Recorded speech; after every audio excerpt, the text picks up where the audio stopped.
So, good morning and welcome to what I'm fairly sure is chapter 8 of Writing the History of the First World War. And I was on my second, on the second of the three fields which Prost and Winter had identified.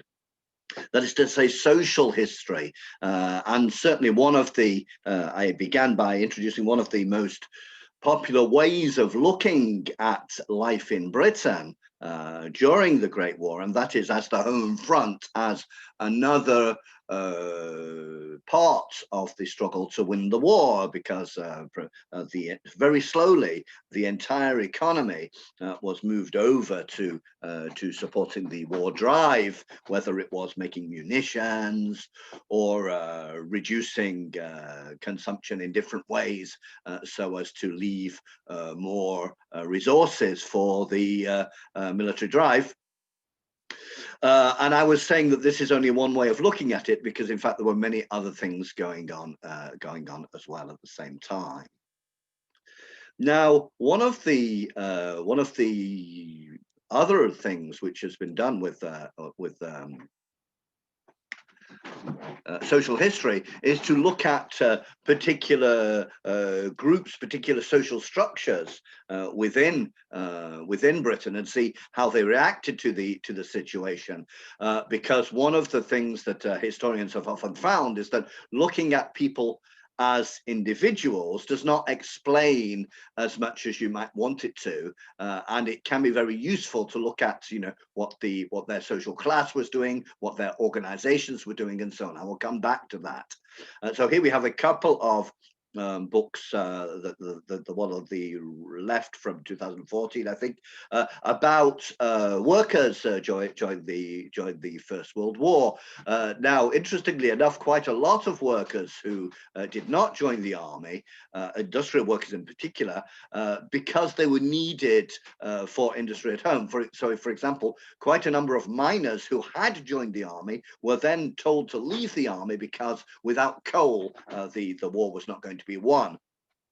And this is one of the reasons why, unusually for modern wars, the First World War in some ways punished the middle classes, the higher sections of the working classes, if you like, the teachers and doctors and shop workers and so on, were suffered more from the point of view of dead and wounded than did the manual working class, who were often kept at home in order to keep industry moving. I remember at this time there were about 1 million miners in Britain, because coal was the center of British industry, and also the technology used for to extract coal was far less sophisticated than it is today. They're very much hitting it with a pick, and that made for a very, very high number of miners who often, as I said, had to stay home.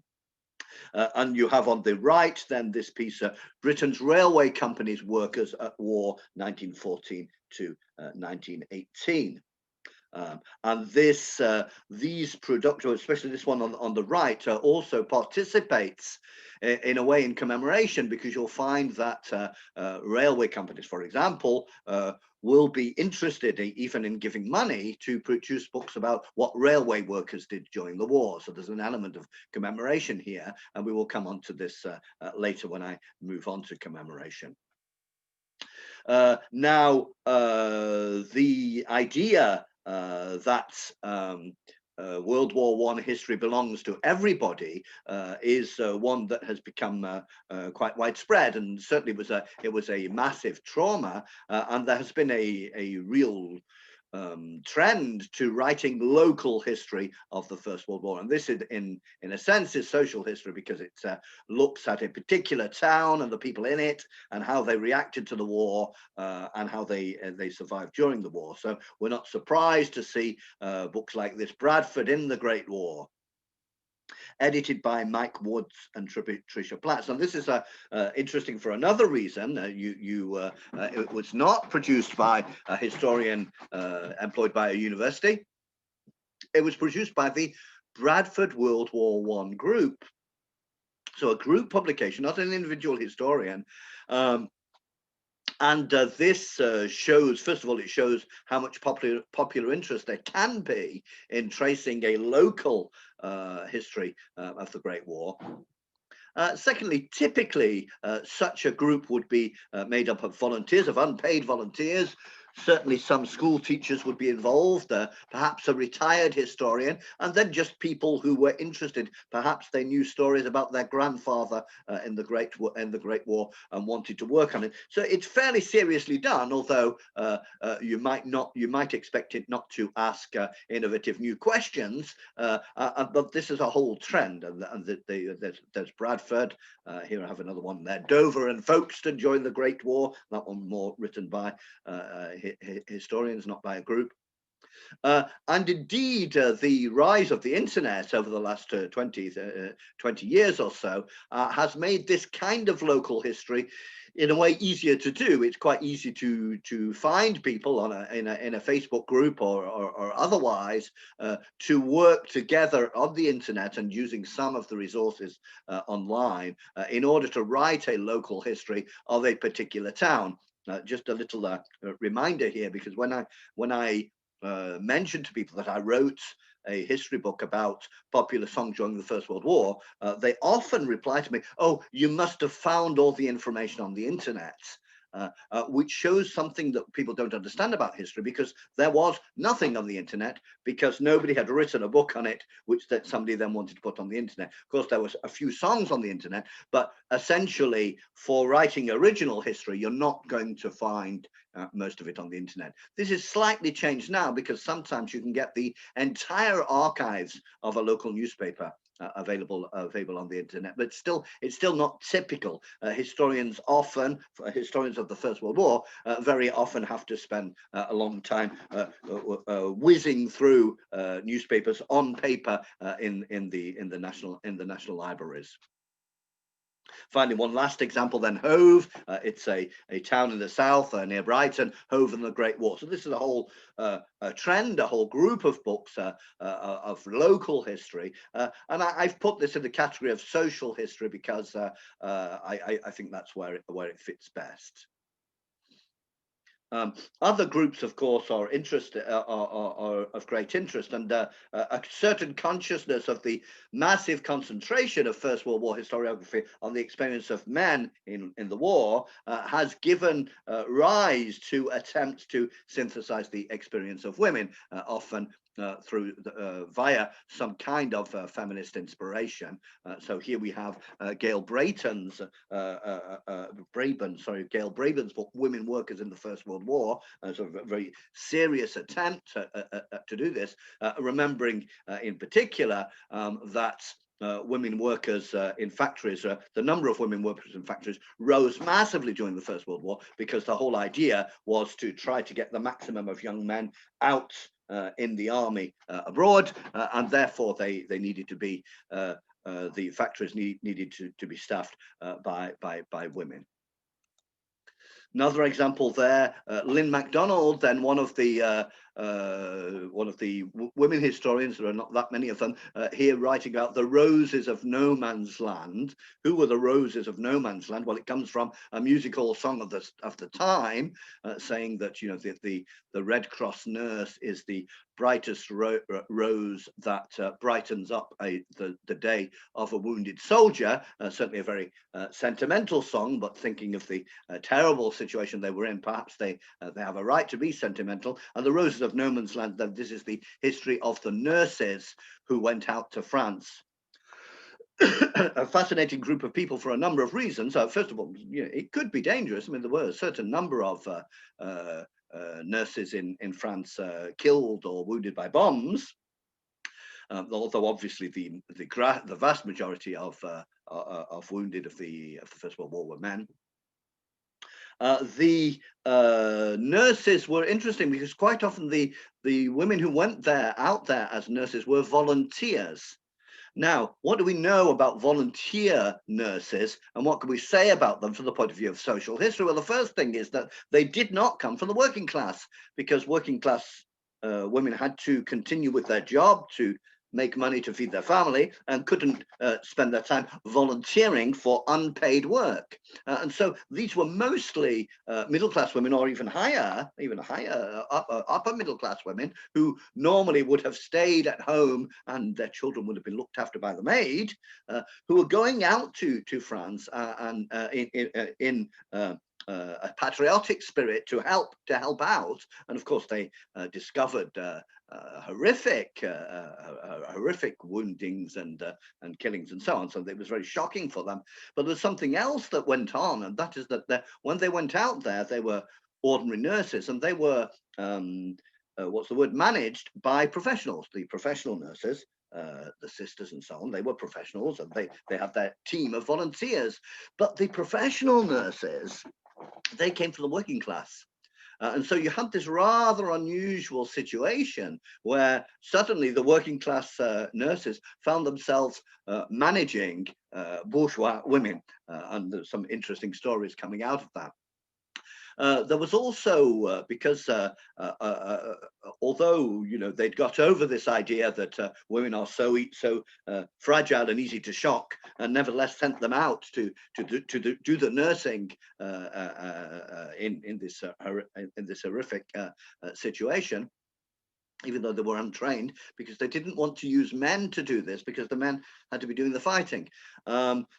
Nevertheless, there remained a great worry that there could be moral dangers involved, and in particular that the working class soldiers, the wounded soldiers, might seduce the bourgeois nurses. And so very, very, very strict rules about getting close to them, and certainly the stories of nurses calling the soldier by the first name and being called up to the sister for discipline. And no, you're not allowed to call them by their first name. And there's a well-known musical comedy song called A Bit of a Blighty One, in which that one of the funny things is that the wounded soldier is very happy because he gets called by his first name. So that's the nurses side. There are also some other books about particular women, and this is a fascinating example. This is Diane Atkinson, and she wrote a biographical story of Elsie and Mary. Now, Elsie and Mary were two middle-class women who were rather rebellious. And indeed, before the war, they spent quite a bit of time going around on motorbikes, going around the country on motorbikes. That's what they like to do. And this is an interesting story, because it's important to remind us that although, of course, the general situation of what women were allowed to do was far more restricted than today, there were always exceptions. And Elsie and Mary, once the war came along, wanted to drive an ambulance or be useful, and found it very, very difficult to have the British Army accept any help. And if I remember correctly, they finally get involved through the Belgian army. This is a reminder as to how during the war, even the war drive was braked by the fact that elite men in particular did not want women to get involved. There's a very famous moment when one suffragette leader, I think, or is it a doctor? I don't know, some leading woman in any case, speaks to somebody high up in the government and says, what can we do to help the war drive? What can we women do? What can I do to help the war drive? And and the answer that they received was, go home, madam, and sit still. So there was this something it's important to remember. There was this massive despising, really, of women's capacity. That is to say, that's something very important to remember about the limits placed on women. It was not just that there were a series of rules, women can't do this and women can't do this. It was also that there was a very widespread social attitude which hated women who tried to do it. And I often say about the vote that if women couldn't have the vote, that doesn't mean just, oh, the poor women, they were not allowed to make a little cross every 5 years. The meaning of women not having a vote the vote is that the general social attitude was that women have nothing in their heads, and therefore their opinions do not need to be asked. So they're the case of Elsie and Mary going to war, a wonderful wonderful book there. And this one, I think I've already mentioned before, this is The Great War Diaries of Georgina Lee. Georgina Lee, an elite woman who stayed at home and wrote these letters, one every day, to her little baby. Very enthusiastic for the war, very hateful towards the Germans. So all of this different studies of women, sometimes individuals like Elsie and Mary or Georgina Lee, and sometimes groups, women workers, or nurses, and so on. And I believe there has been one on women footballers. These are aspects of social history which it's been possible to advance on. There's one more: munitions workers in the Great War. Then, so a similar approach.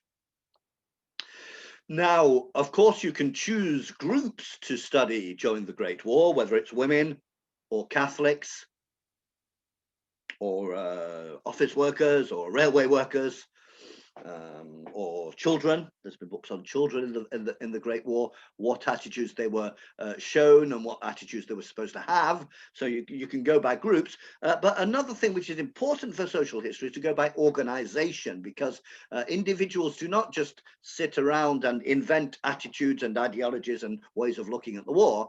These attitudes and ideologies and ideas and opinions are shaped by the organizations which help structure their everyday life. Churches, trade unions, political parties. Now, of course, political parties, most people are not a member of political parties, but nevertheless, political parties have a great influence on how people structure their view of the world. And so here we have a few historians who have decided then that the organization is the best way to approach the history. What did the organization do? And so I have here wonderful example, The Church of England in the First World War by Alan Wilkinson. Now, there have just recently in the last 10 years been new books on the Church of England in the First World War, and there's been a little bit of a conflict between historians going on, because Alan Wilkinson, who wrote this in 1930, basically said the Church of England enthusiastically supported the First World War, and this is a terrible tragedy for Christianity, and real Christian values should have led them to oppose it. Whereas the more recent books have tended to say, well, let's not be too hard on the First World War. It was probably necessary, and the Church of England were not so bad after all, if you like. Now, the Church of England is fascinating because the war shook everything up. And it also shook up the church and even religious practice. And I just want to give you a couple of examples. One of them is that in the Church of England, unlike in Catholicism, there was not a tradition of praying for the dead. According to Catholicism, according to Catholic ideology, when you die, you get three options. You go straight up to heaven because you've been a really good chap. You go down to hell because really you're not up to scratch. Or you have a series of sins on your soul, but they are redeemable. And so you have to spend a certain amount of time in purgatory to purge yourself of your sins. And this time can be reduced by people who love you on earth praying for you. So praying for the dead was a strong tradition in Catholic religion. In the Church of England, this was not a tradition. You get it occasionally from time to time, but it was not a tradition. And during the First World War, the demand from believers to be able to pray for the people they had lost was massive. And the Church of England changed completely its rules and said, okay, we'll pray for the dead, and we'll pray for them often, and we'll pray for them long and hard. And this is very interesting, how something which is absolutely not spiritual or transcendental, a war, something very material, should alter the way that religion looks at the world. I have another example, and this is about the bread, the communion. Now, perhaps you remember that in theory for Catholics, the communion is a sacrament and a miracle. That is to say that because of God's power, the priest is able to transform the bread. So it's not bread anymore, and it has become the body of Jesus Christ. For Catholic ideology, this is not a symbol. Whereas for Protestants, including the Church of England, the Church of England are sometimes considered to be intermediate between Catholics and Protestants. Um, go figure. This is symbolic. For Protestant churches, the sacrament of communion, consecrating the bread in memory of what Jesus is said to have done and said, is a symbol. So that's obviously a big difference, but that actually wasn't the main point of communion. The Church of England had a rule before the First World War that they could not carry around consecrated bread. That is to say that when they had a ceremony and they consecrated some bread, it all had to be eaten immediately, and they could not carry around consecrated bread. Whereas the Catholic Church has always had a tradition where the priest, because the priest is a very important person in Catholic ideology, could have in their pocket a little box with consecrated with the body and blood of Jesus Christ on it. And this was very important because dying soldiers were given the communion by Catholic priests. If they were Catholics, but the Anglican priests, in theory, could not do this. And because of this this need for believers in the army to see their dying comrades given communion, the Church of England changed its rules about carrying consecrated bread around. So again, another fascinating thing shaken up by the war, something that we generally think of as very stable, very rigid, even church rules, got completely changed over. Final thing about the Church of England, it was the use of hymns.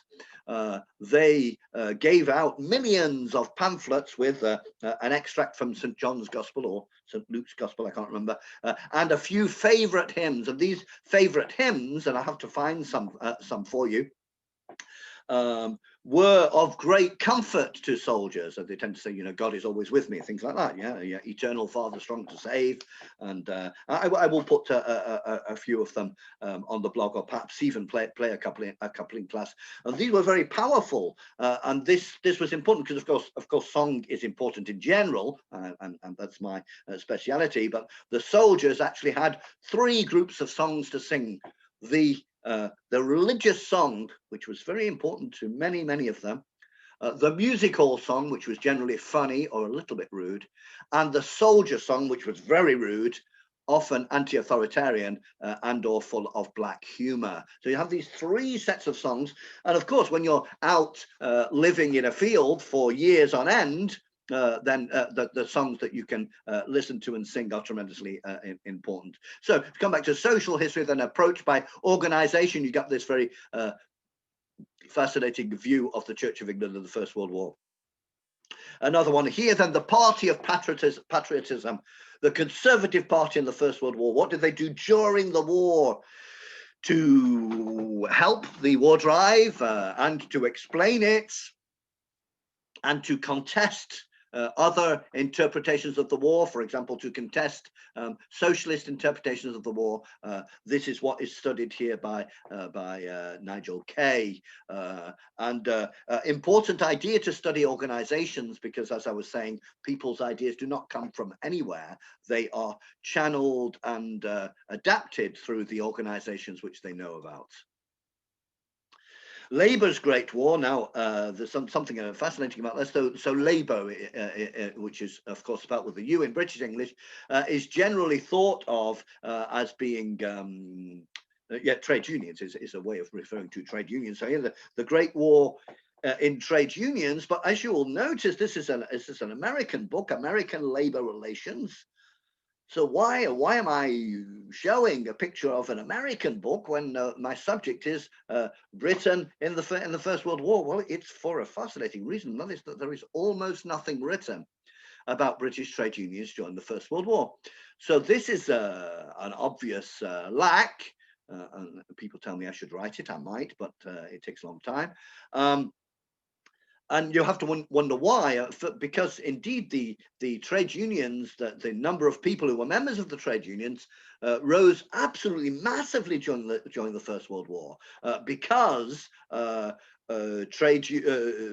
factory workers or dockers or miners had a very strong position. The government absolutely needed them to keep working. And so, you know, if they wanted higher wages so that that their family could have a minimum of comfort, because wages were very low and real wages were very low, then the government would quickly agree.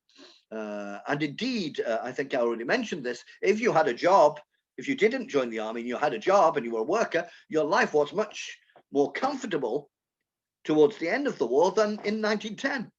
And indeed, there was plenty of articles in the newspaper mocking these workers who were buying pianos now. Their wages are so great, but certainly wages rose during the war. But this has been little studied. There is Labour at War by John Horne, France and Britain together, studied together there. But terribly surprising situation is that you can see there, this is the catalogue page of the British Library, the National Library of the United Kingdom in London, and I've typed in there, I want a book or an article or something, including the words trade unions and First World War. It sounds like a fairly reasonable request, and the program is coming back to me and says, oh, I can't find anything. Did you mean First World War trenches?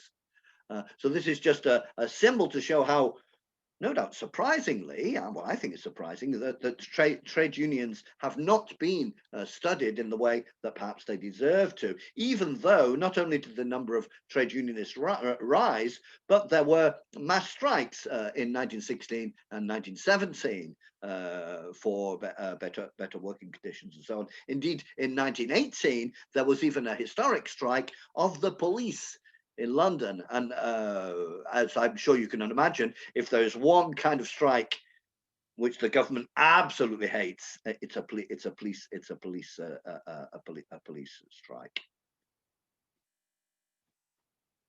Now, I have an idea to answer the question as to why, that is, with all these books about the First World War, why has nobody written a book about British trade unions in the First World War? Well, I can't prove this, but I suspect that those historians who write the history of trade unions generally do it because they have a sympathy with trade unions, that they feel that trade union organizations struggle to defend workers is a good thing. And these historians tend to prefer those periods of history where the trade unions are on the rise and the ideas of class solidarity are very strong. And these historians tend to not like so much those periods when no doubt the majority of the working class thought what we need to do is go and kill the workers of the other country. Au contrario, on the other hand, though the period of the First World War does tend to attract more easily more conservative historians who like this period because it was a time of national unity against the outside enemy and so on, and defending the British Empire. Now, this is not an absolute rule. Some First World historians are dangerously left-wing, like myself, but nevertheless, it's something that might help to explain the lack of serious work, or the lack of much serious work on trade unions in the First World War. Finally, a set of examples is other social aspects of the Great War, and here we're probably in a place where it's not very easy to distinguish between social history and cultural history. I'll be talking about this in a moment. For example, you have here Magnus Hirschfeld's The Sexual History of the First World War. Now, this is a very old book. I think it's written in the 1920s, and Magnus Hirschfeld was one of the German pioneers in the combat for homosexual rights, and one of the first, indeed, on the German left. Here's another aspect, then, the British working class and enthusiasm for war. So here you can see that because there's been so much work done on the First World War, many historians now are looking for something very specific. And this, David Silvey looked very specifically. So how enthusiastic were the working class? Of course, the stereotype is that the entire population thought, great, let's go and have a war. And so he tried to look in detail at the working class in particular, and how did they show enthusiasm, or did they not show enthusiasm? and I can't remember many of the conclusions, but I remember him concluding that the enthusiasm of the British working class for the war had very much been exaggerated. Here we have one, food and the soldiers of the Great War, and I'll probably be coming on to that later. And finally, soldiers and the cultures of caregiving in Britain during the war. So healing and care and so on. Now, these last couple, you may have noticed, have written at the top of the page cultural history of modern war, and yet I'm putting them in at the end of our section on social history. How can I justify this? I will try to justify it in the next chapter, where I will begin to look at cultural history and what it meant, what it means in the context of the historiography of the First World War. Thank you very much for listening.